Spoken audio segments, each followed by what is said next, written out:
Hello everyone, KV here, and this save guy has too many pillows, or whatever the heck's back there. Welcome back to Let's Play Shantae the Pirate's Curse. On the last episode, we went to go and get some more heart squids and cacklebats. We are now missing just one of each, and they are all located here on the mainland of Sequin Land. So, we're going to go and get our heart squid first, and I'm actually going to show off some fun secrets this episode. There's some cool little hidden gem things in this game that you wouldn't find normally. So we're going to see one of them first, because it's actually in this direction. This is where the final heart squid is located. And we'll show the other secret thing off too. They're actually really cool things that you wouldn't know about unless you looked them up. So that's what I did, except I knew about them, I just didn't know where they were. So let's mosey on up here. The heart squid is here in Tangle Forest. We want to destroy as many of these guys as possible because they will sometimes give out 5 gems. We want those because we need gems in order to get all the equipment and all that good stuff. The final heart squid is up this tree. We've probably seen it before, a long time ago. We could not get it though because we didn't have the cannon. We do now, so we can get up there. Where you want to go now is you want to go back to the Royal Sewers. This is something that's very cool and actually extremely new to me. It's my second time only actually seeing this area. Is if we go to the sewers with the cannon, we can actually activate a special little, it's a little kind of dungeon, essentially. So, in the sewers, we want to go into this room right over here, get up in the snake's grill, get some flesh pops. That sounds delightful, yummy, and good stuff. Actually, you just go away, buddy. Okay, so, see that little, those 3 blocks up there? Yeah, they're just there for decoration, right? Well, shoot them with a pistol. Keep that bottom one up there, and then... Welcome to the Enemy Gauntlets! This is a cool area in which you'll fight pretty much all the enemies in the game. You can use whatever tools you want, and you can get some money for it. It's actually very nice. You can actually get some nice pickups as well, some nice consumables. You'll be fighting a lot of different items you've seen throughout your adventure, like Sakabai, the crabs, all that good stuff. I think the only enemy you won't see here are snakes, because they're already in the sewers, so there's no need to see them there. I do like the use of this track. This track is called Do Ya Even Whip, and I think it was meant for this area. However, I do know it appears somewhere else in the game, so I'm not quite sure if what it was meant for. If you can listen to it very carefully, you can kind of make out that's supposed to be a remix of a certain character's theme. What the heck was going on there? They're like... What the... Okay! What the heck? That was silly. Oh, they're like combined together. Okay, there we go. Get Super Monster Milk. Thank you. I want that gem. That's the wrong way to aim, Miss Sakabai. I apologize for everything. Come on, what is with their AI gets really confused when they're up there. Alright, here's some orcs. Orcs are easy to kill. Bye-bye, orcs. 1, 2, and this pound on you with the scimitar. I apologize if I'm pronouncing that wrong incorrectly, that word is scimitar. I'm sorry. It might be scimitar or just scimitar. These guys have them, but I like my pronunciation. I like it. It's scimitar. It feels so nice to say. Aladdin had one of those in his Genesis game. Aladdin was a weird licensed game because he had the one from Virgin, he had the one from Capcom. And the Capcom one, some people like the Virgin one better, some like the Capcom one better. And the Capcom one technically is more faithful to the movie because they didn't actually have a freaking sword, but you idiots, they all have swords, so why should it matter? Alright, Mudbog dude. Bye-bye. You don't really care if I do this. Interesting. You guys do care if I do this, so I want you dead as fast as possible. Thank you, and good night. Yeah, there we go. Spit those cannonballs out of your butt.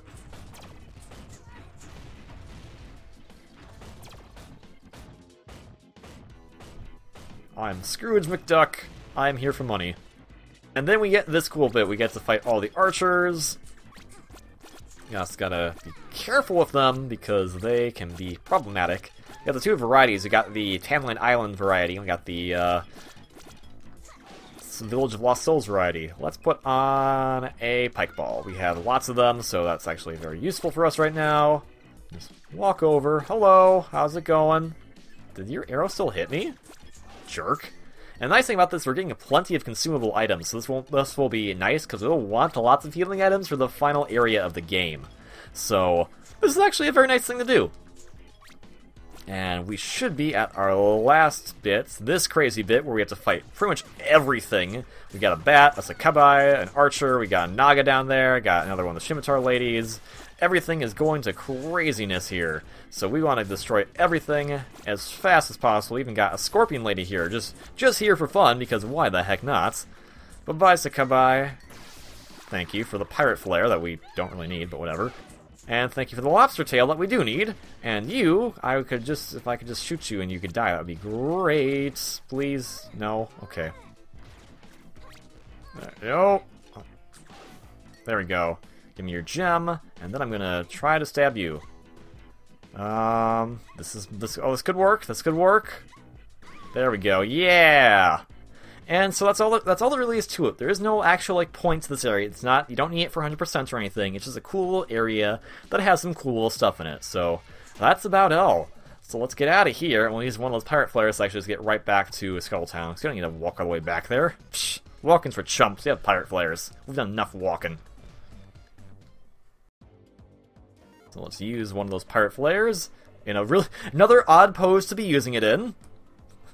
It's like she's summoning something, like a final smash. Okay. Like a final smash. Yeah! Alright, let's heal up first. There's one other secret thing I want to show off, and then we'll get the final Cacklebat as well. The final Cacklebat is indeed on this island, so we'll go and get him, and then I'll show off the secret thing, because that will be our final trip to one of the other islands. That's not the last island in the game. Yeah, just fill her up, fill her up. While we're here, though, since we have plenty of money, let's get some extra upgrades for ourselves, since we have the ability to. Let's see what we got in stock right now. We have, got shampoo, can't get that. Got pistol tune-up, scimitar polish. Let's get the scimitar polish, because there's only one of that, so once we have that taken care of, it's all gone. So all I have to worry about is pistol tune-up and hair upgrades, so we're pretty darn good. You want to get a running start here, because, actually no, you don't need to get a running start. I'm bad. I forgot. Because you have to jump here anyways. We haven't been here. We have not been to this area at all. We could have gone here a long time ago, but we just haven't gone here whatsoever. It's a very sad area because the sun is so hot. Can't keep my eyes open. I could drink 2 super monster milks back to back, no problem. Do we have any? Thanks! Have 75 gems! So, this is the way you could get money. The problem is that he's asking you to give off your consumable items, and you kind of want to save those anyway, so not the best solution. We'll need to grind for money, which we'll be doing off-screen, as usual.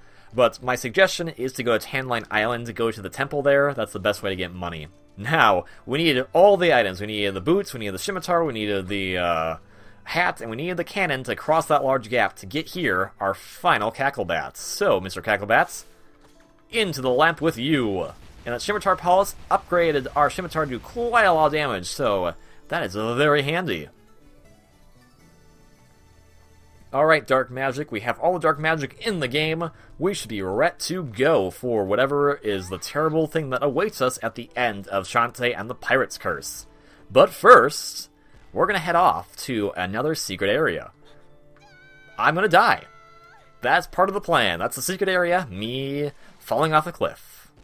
Okay, let's try this again with feeling, if that's at all possible. Alright. So, with all this stuff in tow, we can go straight to Lonely Grave Island. That's a possibility. But where I want us to go is to our first area, Saliva Island. Yeah, now what's here, you may be asking? Well, it's not something we could have done initially. It's something we have to wait for to do, because it requires the boots of risky. The boots that are risk-inducing. The risky boots, you know? You know, stupid puns and all that stuff. So, if we go back into the first labyrinth we took on this game, right here in Spittle Maze, get a good start up, and welcome to a blast from the past. This is a retro dungeon, a retro labyrinth.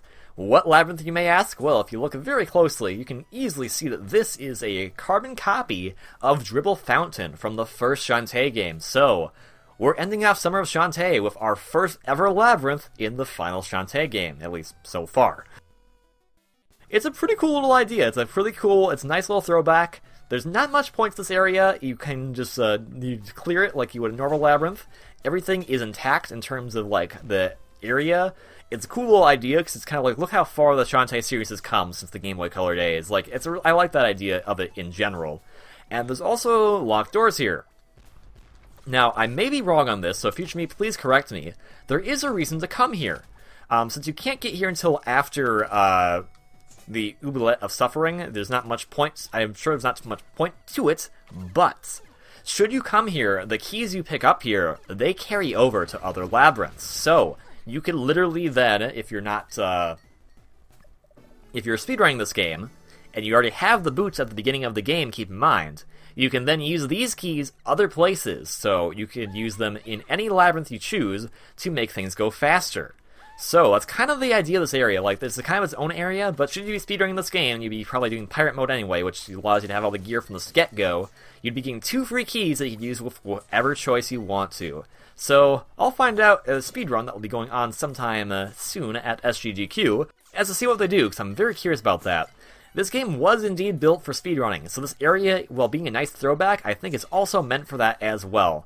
Although future me will correct me or not if I'm correct on that. So, thank you very much, future me, for looking that up or just taking the time for watching the speedrun and all that good stuff. I like that it kind of has all the old foes here. It has like the wet men and stuff. They're all in the new sprites, which makes sense. It would be kind of silly to recycle to use their old sprites for this, but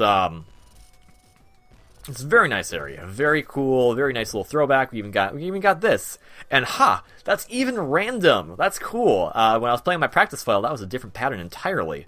So that's a really neat arena. So with the 2 keys in tow, we're gonna head out of this area. There is a nice little reward for you. It's just money, but we could use the money, so it's a good little diversion if you're trying to get everything in the game. And actually, I want to kill that Wetman because he probably has some good stuff, and since we can just bounce on his head with the Scimitar, this shouldn't be a problem, or we can just be over here. Scimitar actually does more damage to him right now, so I don't know why we wouldn't do that. Bounce, bounce, bounce, you can't do anything. And you drop nothing. Jerk. Alright, so let's go through this keyhole, this lock with the key. Kill the crabs, get some hearts. Oh, we haven't made our final heart squid yet. Our final heart container yet. Oops. We should probably do that.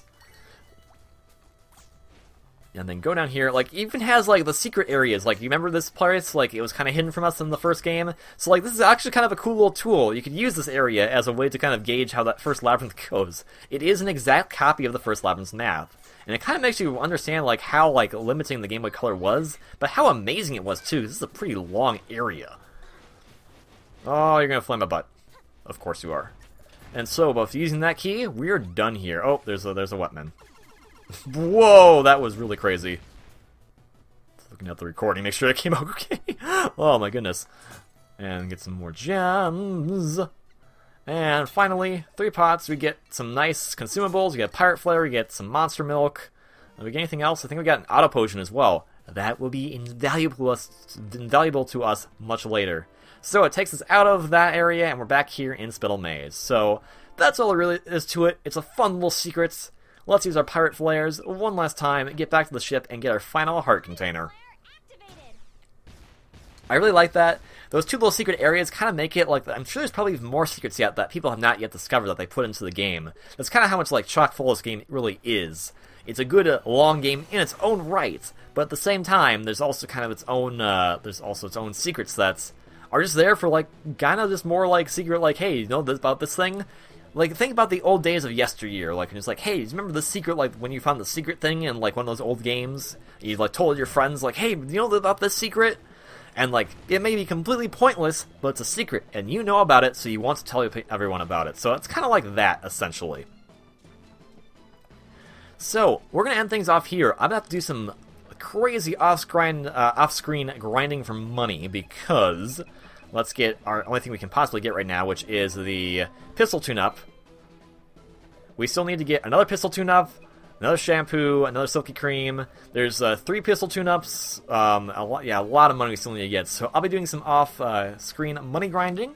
And otherwise, I'll see you in the next episode. We'll get all that last bits of gear, and we'll be right to go for whatever awaits us on the Lonely Grave. So, thank you all very much for watching this episode of Let's Play Shantae and the Pirate's Curse. If you like this video, please consider hitting that like button below. And if you want to see more content from me, please consider subscribing. This is probably one of your last chances. Well, one of my last chances to tell you. Not one of your last chances you'll have for all of eternity to do this. But these games, all the Shantae games, are currently available on Nintendo 3DS systems. Please pick them up and give them a play, because they are fantastic. And I'm sure you would enjoy them. So, with all that said, I will see you in the next one. Please have a great day, and until then, this guy has a T-Rex in his house. Good for him. Ciao!